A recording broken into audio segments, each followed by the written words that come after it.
I'm Keenan Crowley. I'm a registered mental health counseling intern, and this podcast is where we talk about mental health, emotional resilience, relationships, faith, and practical tools for real people trying to live grounded lives. Before we get into it, quick disclaimer: I am a therapist, but I am not your therapist. This podcast is for education, encouragement, and reflection. It is not a substitute for counseling, medical care, crisis support, or a personal treatment plan. If you are in crisis or thinking about harming yourself, please reach out immediately to Emergency Services 988 in the United States or a trusted person near you.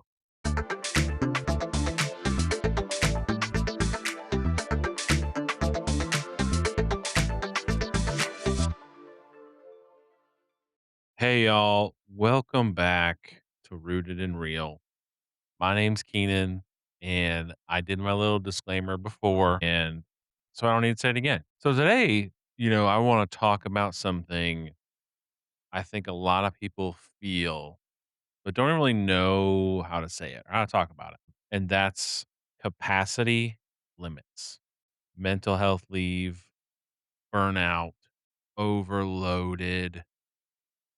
These are things that we don't like to say. And in all honesty, there's a quiet shame that hits when you start to wonder, why can't I handle normal life anymore? So here's the question for today. And this is what I'm wondering. Are people weaker now, or are we just more honest about our limits? Because I hear this all the time. Like people say, I don't know what's wrong with me.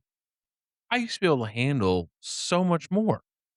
I should be stronger than this. Or other people have it worse. I feel guilty for needing a break.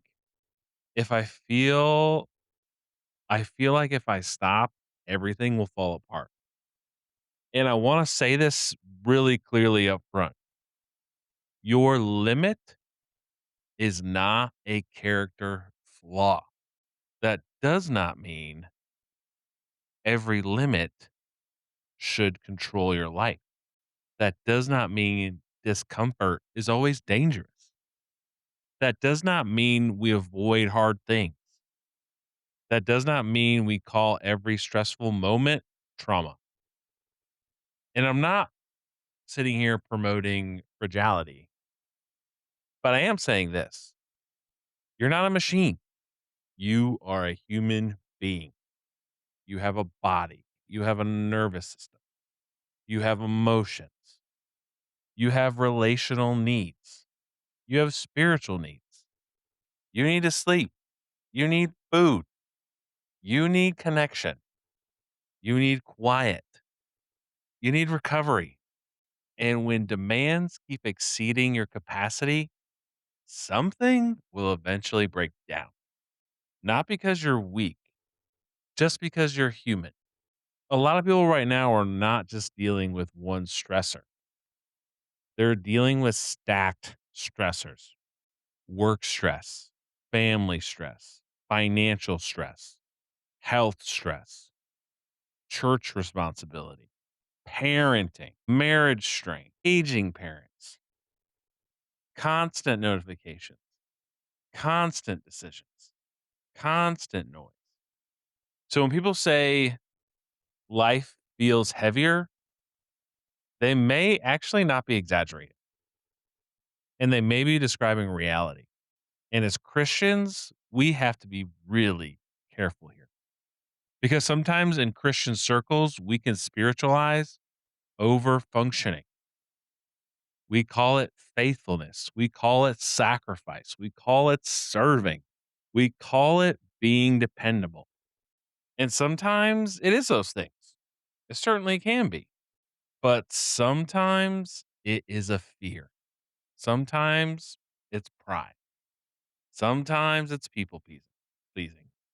Sometimes it's control. Sometimes it's an inability to say, I am not God. I cannot carry everything.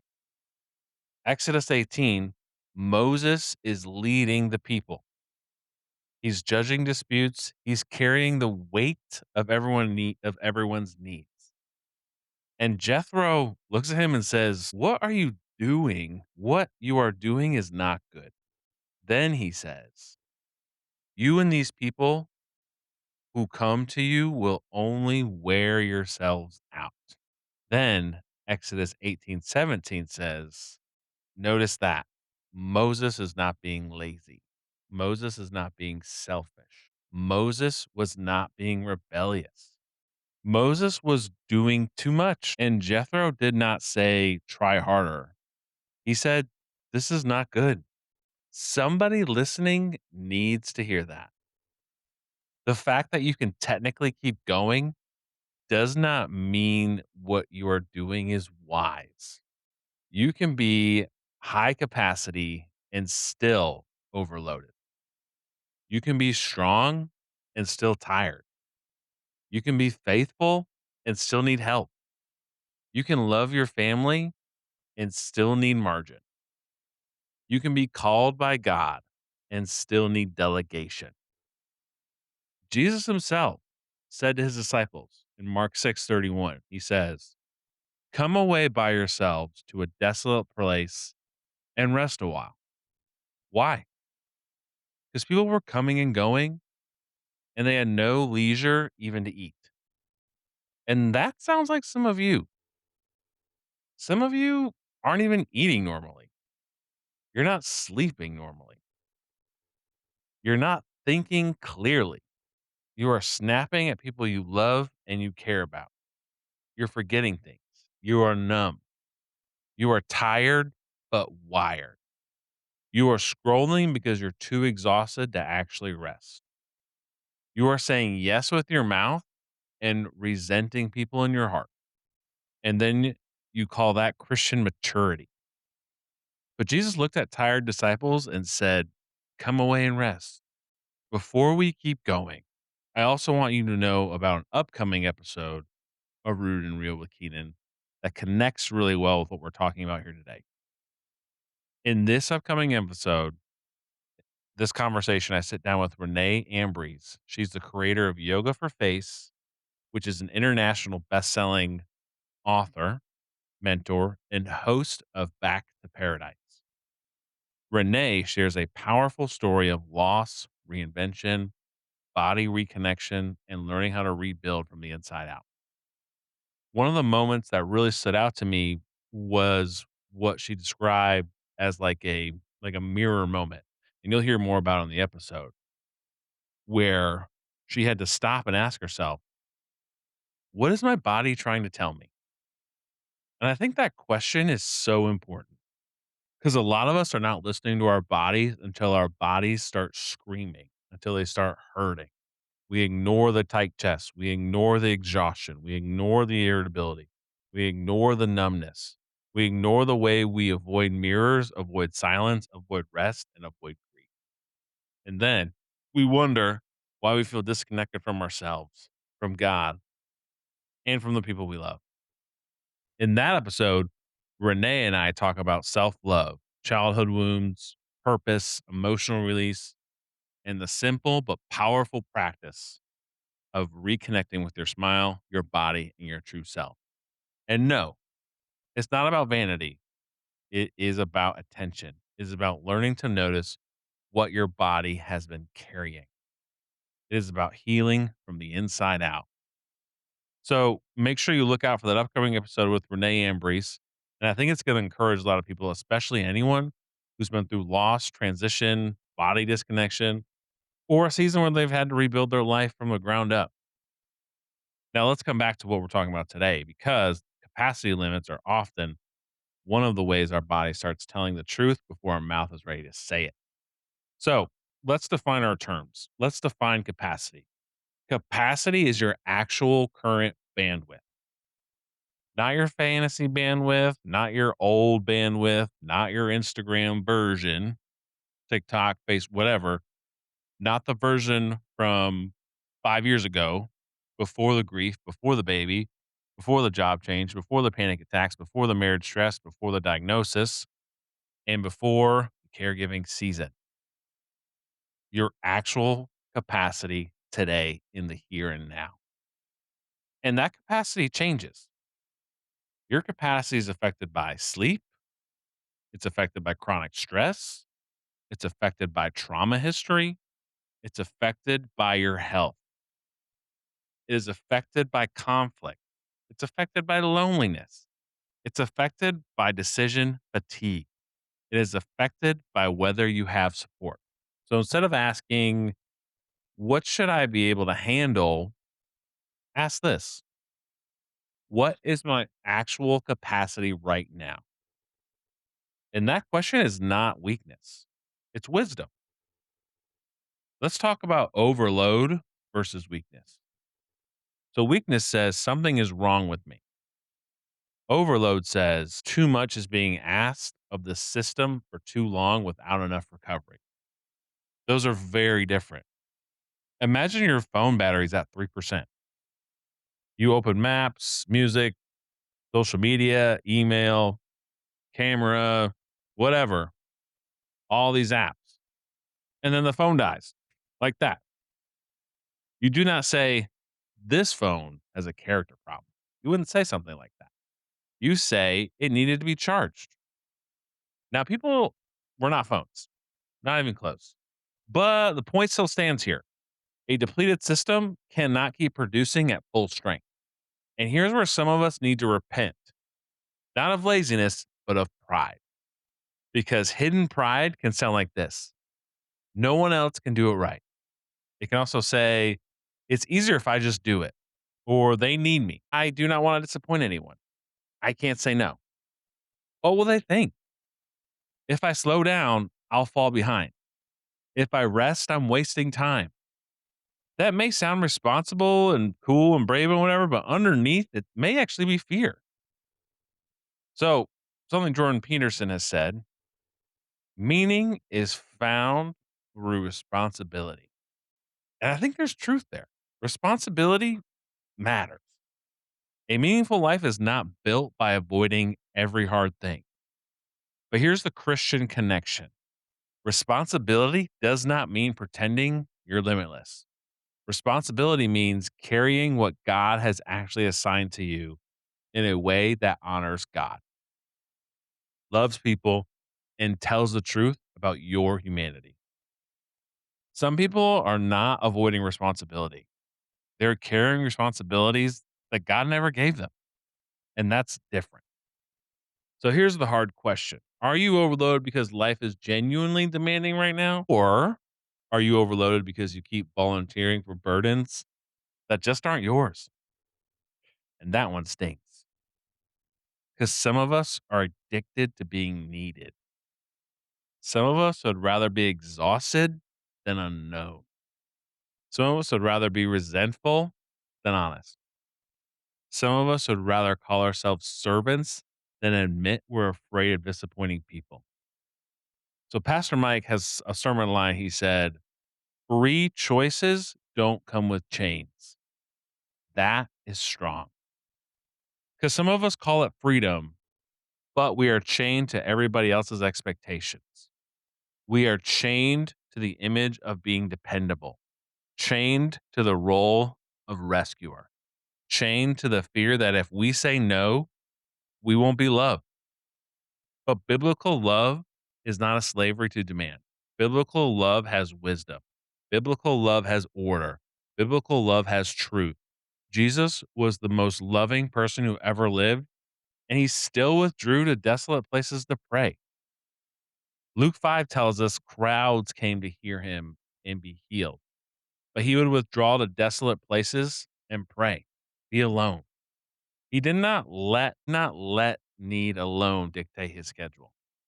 And that is important, because there will always be more need, more emails, more text, more tasks, more clients, more people, more assignments, more opportunities, more problems, more ministry, more things to do, more family needs. Need is not the same thing as assignment. Just because something is needed does not mean God assigned it to you. So let's talk about mental health leave. And I just want to make sure I'm really careful here. Mental health leave should not be used casually as a way to avoid discomfort, conflict, responsibility, or growth. Hard conversations are not automatically trauma. Stress is not always pathology. Life requires endurance. But, but there are times when a person genuinely needs a reduction in demand. There are times when someone needs therapy. They need a medical evaluation. They need rest, a structured plan, and space to stabilize. If you're having panic attacks, you can't sleep, can't function, you feel numb or crying frequently, you're becoming unsafe, you're using substances to cope, or thinking, I can't keep doing this. Please, please, please do not push through that and call it strength. Talk to a qualified professional, talk to your doctor, talk to your therapist, talk to someone that you trust, talk to HR if it's appropriate, talk to someone safe. Mental health leave is not a moral failure. Sometimes it's wisdom. Sometimes it is the interruption that keeps a breakdown from becoming a collapse. And for the Christian, rest is not escape from responsibility. Rest is recovery for the responsibility. So if we look at Psalms 127:2, it says this: It is in vain that you will rise up early and go late to rest, eating the bread of anxious toil, for he gives to his beloved sleep. John Piper describes sleep as this: a gift of love. And I love that phrase because some of you treat sleep like it's a weakness. You take a nap and you feel bad. God treats sleep like a gift. And some of you treat it like a failure. God built rest into creation. Some of you treat limits like shame. God treats limits like design. God even rested on the seventh day. He had to take a break, he had to pull back. So, with all this, what do we do this week? What do we do with all this? Not in theory, but practically. So, here's four things you can do. Number one, name your actual load. Write down everything you're carrying: work, your family, marriage, kids, your church, finances, your health, friendships, emotional burdens, emotional things, invisible labor, decisions you have to make, unresolved conflict. Some people say, I don't know why I'm so tired. And then when they write the list, it becomes obvious. They're just like, whoa, wow, you are tired because you're carrying a lot. And you're carrying a lot and you're tired and you don't realize it until you make this list. So, number two, second thing you can do: identify one unnecessary burden. Not everything can be removed. Some things are yours and you have to do them. Your children matter. Your marriage matters. Your work matters. Your health matters. Your walk with God matters. But some burdens are optional. Some are just ego. And some are guilt. Some are habit. Some are fear. Some are outdated. Some are outdated commitments. Some are things you said yes to in one season and no longer fit the season that you're actually in. So ask yourself this: what is one burden I can remove, reduce, delegate, delay, or simplify? Number three, build, build non negotiable margin. So let's define this term. Margin means space between demand and capacity. No margin means every small problem becomes a crisis.